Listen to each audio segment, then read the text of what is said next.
In the name of Allah, the most compassionate, most merciful. Ṭâ-Sĩn. These are the verses of the Quran, the clear book. It is a guide and good news for the believers. Those who establish prayer, pay alms tax, and have sure faith in the hereafter. As for those who do not believe in the hereafter, we have certainly made their evil deeds appealing to them, so they wander blindly. It is they who will suffer a dreadful torment, and in the hereafter they will truly be the greatest losers. And indeed, you, O Prophet, are receiving the Quran from the one who is all-wise, all-knowing. Remember when Moses said to his family, I have spotted a fire. I will either bring you some directions from there, or a burning torch so you may warm yourselves. But when he came to it, he was called by Allah, blessed is the one at the fire, and whoever is around it. Glory be to Allah, the Lord of all worlds.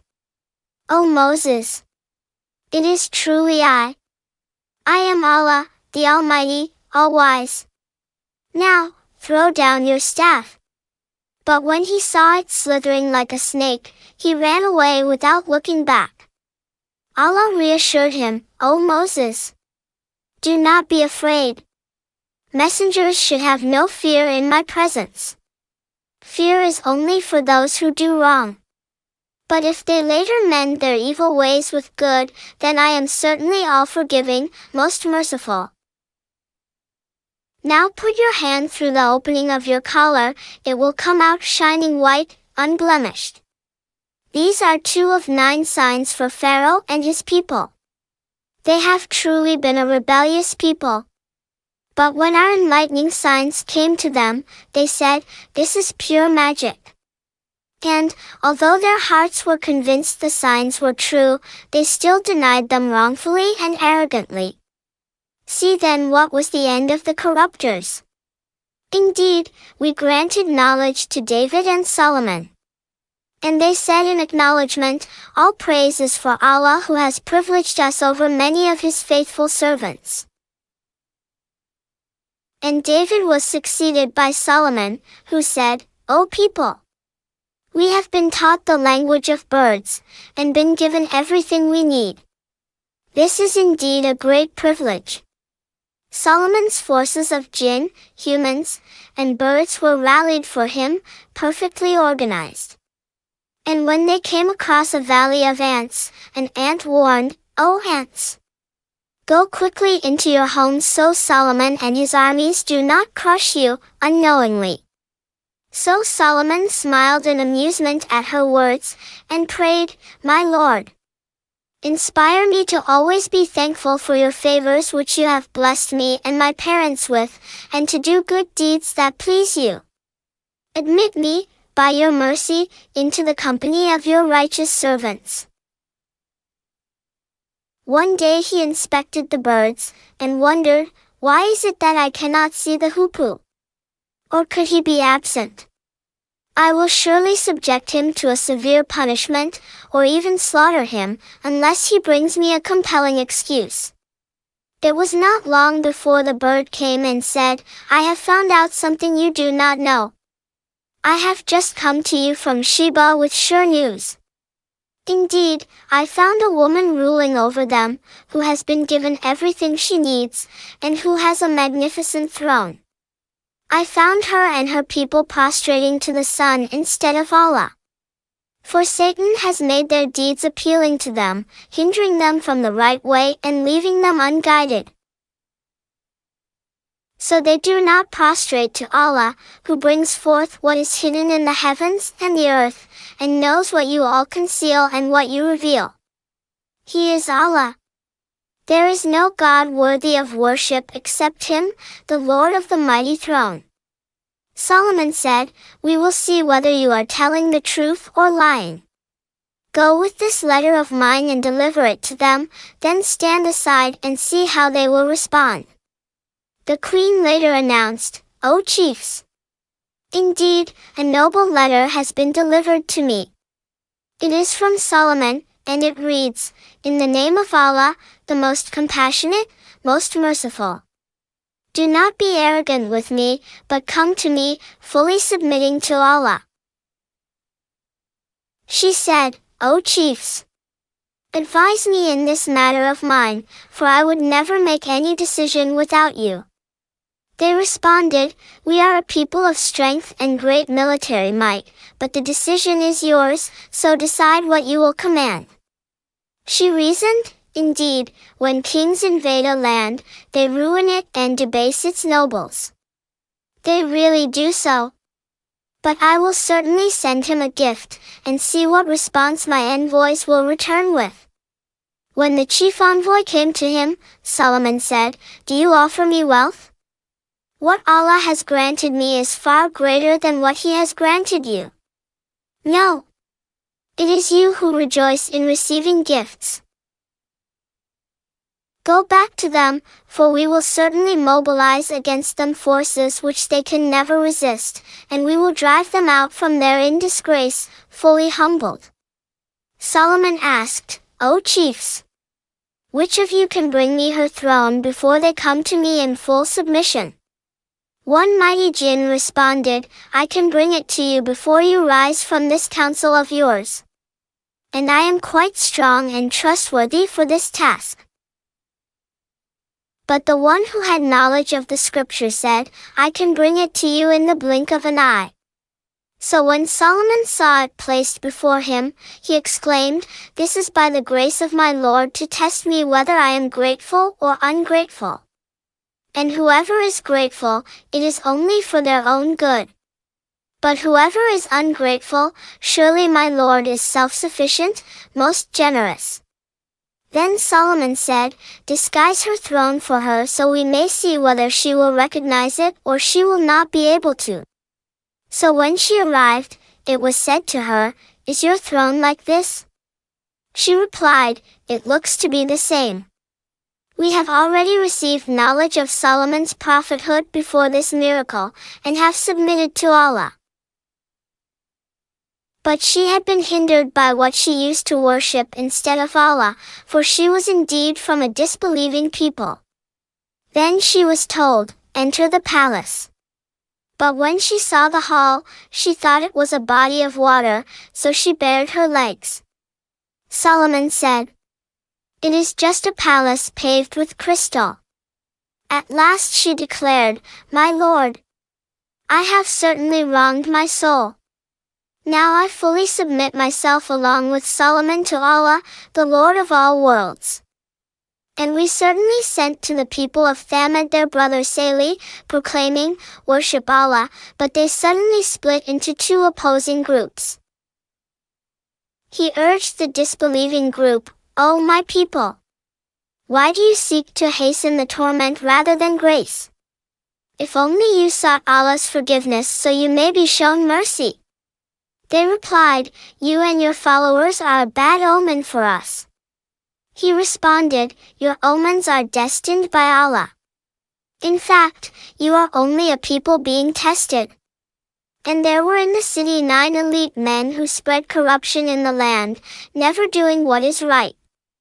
They vowed, "Let us swear by Allah that we will take him and his family down by night. Then we will certainly say to his closest heirs, 'We did not witness the murder of his family. We are definitely telling the truth.'" And so they made a plan, but we too made a plan, while they were unaware. See then what the consequences of their plan were: we utterly destroyed them and their people altogether. So their homes are there, but completely ruined because of their wrongdoing. Surely in this is a lesson for people of knowledge. And we delivered those who were faithful and were mindful of Allah. And remember Lot, when he rebuked the men of his people, "Do you commit that shameful deed while you can see one another? Do you really lust after men instead of women? In fact, you are only a people acting ignorantly." But his people's only response was to say, "Expel Lot's followers from your land. They are a people who wish to remain chaste." So we delivered him and his family, except his wife. We had destined her to be one of the doomed. and we poured upon them a rain of brimstone. How evil was the rain of those who had been warned!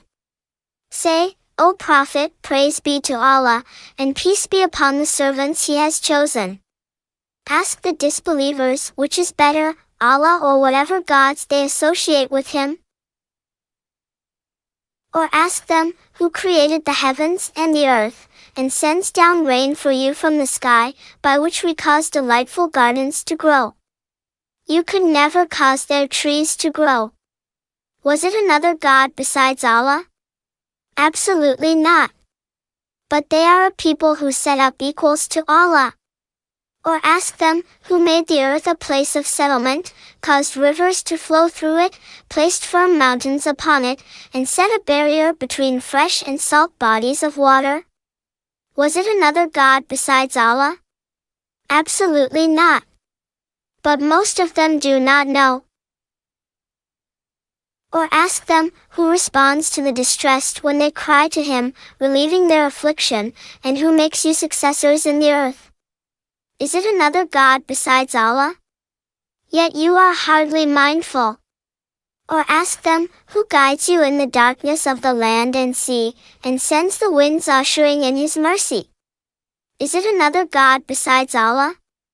Exalted is Allah above what they associate with Him. Or ask them, who originates the creation then resurrects it, and gives you provisions from the heavens and the earth? Is it another God besides Allah? Say, O Prophet, show me your proof, if what you say is true. Say, O Prophet, none in the heavens and the earth has knowledge of the unseen except Allah. Nor do they know when they will be resurrected. No. Their knowledge of the hereafter amounts to ignorance. In fact, they are in doubt about it. In truth, they are totally blind to it.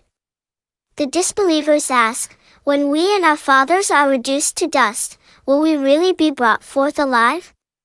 We have already been promised this, as well as our forefathers earlier.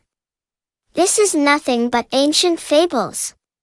Say, O Prophet, travel throughout the land and see the fate of the wicked. Do not grieve for them, nor be distressed by their schemes. They ask the believers, when will this threat come to pass, if what you say is true? Say, O Prophet, perhaps some of what you seek to hasten is close at hand. Surely your Lord is ever bountiful to humanity, but most of them are ungrateful. And surely your Lord knows what their hearts conceal and what they reveal. For there is nothing hidden in the heavens or the earth without being written in a perfect record. Indeed, this Quran clarifies for the children of Israel most of what they differ over. And it is truly a guide and mercy for the believers. Your Lord will certainly judge between them by His justice, for He is the Almighty, All-Knowing. So put your trust in Allah, for you are surely upon the path of clear truth. You certainly cannot make the dead hear the truth. Nor can you make the deaf hear the call when they turn their backs and walk away. Nor can you lead the blind out of their misguidance. You can make none hear the truth except those who believe in our revelations, fully submitting to Allah. And when the decree of the hour comes to pass against them, we will bring forth for them a beast from the earth, telling them that the people had no sure faith in our revelations.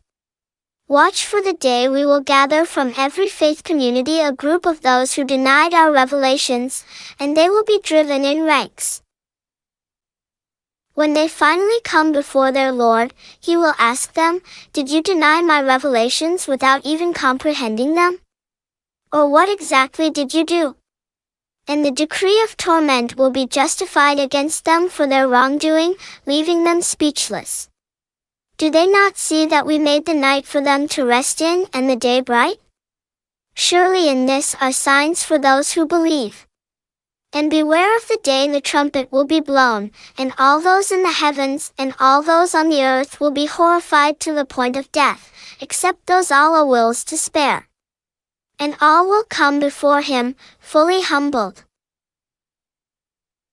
Now you see the mountains, thinking they are firmly fixed, but they are traveling just like clouds. That is the design of Allah, who has perfected everything. Surely He is all aware of what you do. Whoever comes with a good deed will be rewarded with what is better, and they will be secure from the horror on that day. And whoever comes with an evil deed will be hurled face first into the fire. Are you rewarded except for what you used to do? Say, O Prophet, I have only been commanded to worship the Lord of this city of Mecca, who has made it sacred, and to Him belongs everything. And I am commanded to be one of those who fully submit to Him, and to recite the Quran. Then whoever chooses to be guided, it is only for their own good. But whoever chooses to stray, say, O Prophet, I am only a warner. And say, all praise is for Allah. He will show you His signs, and you will recognize them. And your Lord is never unaware of what you do.